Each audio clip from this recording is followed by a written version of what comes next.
You won't get away this time, Joker. You've met your match, Batman. Batjets!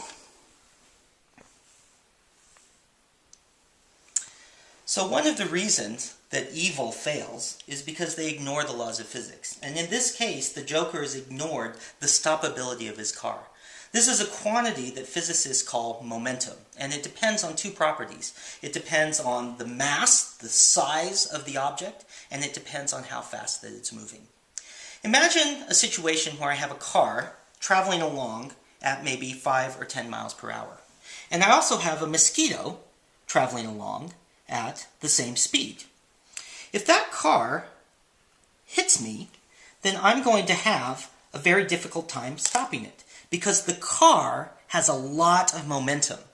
It's a large object, it has a lot of mass, and so I can't stop it when it hits me. By a similar token, if the mosquito comes along and hits me, it's traveling at the same speed as the car, but it's very easy to stop because it doesn't have a lot of mass, it doesn't have a lot of momentum. By a similar token, if you have something like a bullet, which is approximately the same size as a mosquito, but it travels much, much faster, maybe 100 miles per hour, it has a lot of momentum, and I'll have a difficult time of stopping it. In all cases, momentum is quantified by these two properties, the speed and the mass. So if I have an object, I know I can stop it. And the question is, what do you do to stop an object? What do you do to change its state of motion? In all cases, what we do is we apply forces. And we have a choice. We have two ways that we can apply forces. We can either apply small forces over long periods of time or large forces over small periods of time. Imagine the car traveling along. If the Joker really didn't want to run me over, he would apply a small force with his brakes very slowly over a large period of time and come to rest before he hit me. If he didn't want to use a small force, if he didn't want to use his brakes, he would drive straight for the tree, as he did at the start here, and he would hit the tree and come to an immediate stop.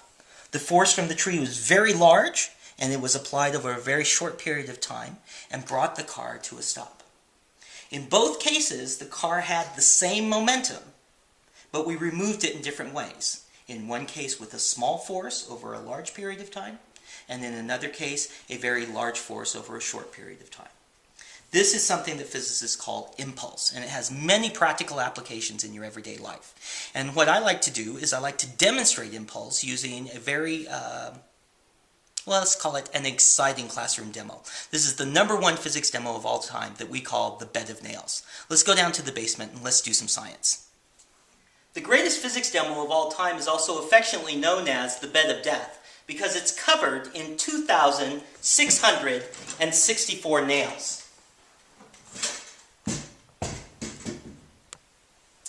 This demonstration will allow us to investigate stopping an object with a large momentum while I'm lying on the bed of nails.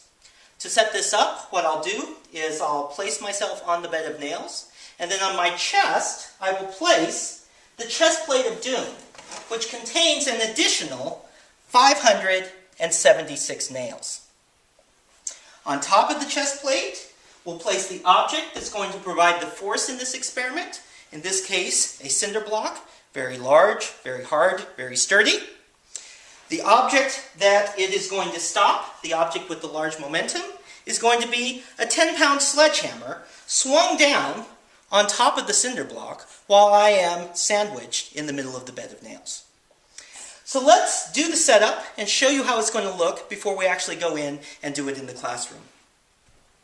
So what I'll do is I'll start by getting down on the bed of nails here. You should not do this at home. I'm a professional. I started with 1 nail and worked my way up to 2,664. It's not too bad to get on. It takes a little bit of ginger and care, but it's not too bad. It's not as comfortable as my normal bed that I sleep on at home every night, but I can lay on here quite comfortably. I can put on my chest, the chest plate of doom, which is, like a warm blanket. It'll help keep me comfortable during this whole procedure. On top of that, we'll put the cinder block, which is going to provide the force to stop the sledgehammer.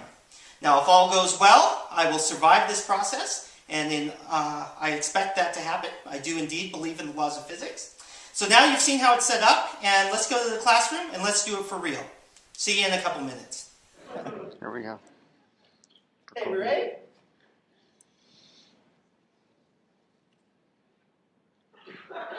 Michelle, do you want to come and say goodbye, or just wish you well? Get on with it. Last ride? You want last ride? I'm okay. Okay. We're ready? Yes.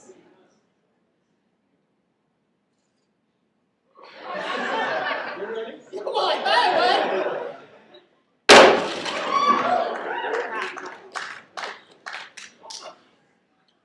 Are we still alive? Okay, I'm here.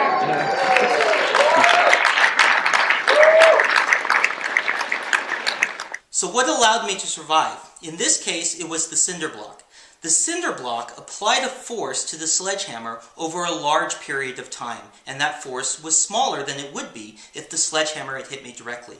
If the cinder block hadn't been there, the sledgehammer would have hit me directly on the chest plate of doom and come to an almost immediate stop. A large force over a small period of time, and it's the large force that was going to hurt. By putting the cinder block in the way, the amount of time was much larger. The time it took the cinder block to be crushed, and so the force could be proportionately smaller. The force was smaller, and so it didn't hurt me, and I survived the process. This is the same principle by which airbags in your car work. The airbag inflates and allows you to come to rest, to stop, over a large period of time during the crash, and so you aren't harmed because the forces are much, much smaller.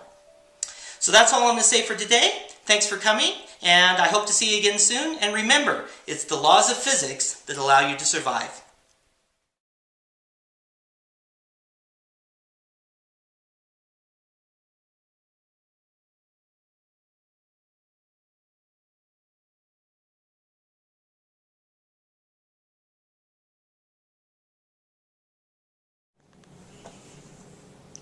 You won't get away this time, Joker. You've met your match, Batman. Batjets. And remember, it's the laws of physics that allow us to survive. That's the wrong shirt.